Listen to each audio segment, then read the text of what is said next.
Hello everyone. Today my video gonna show cold startup of Toyota Camry 2012 model.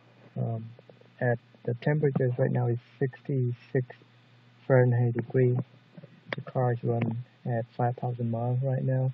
The gasoline I'm using is ethanol, like the cheapest, whatever available ethanol on the car.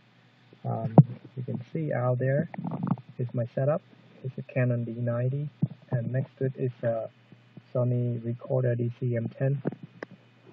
And when I start to turn the switch, and you will see in the video, I'm going to switch to the outside microphone so you can actually hear it. Alright,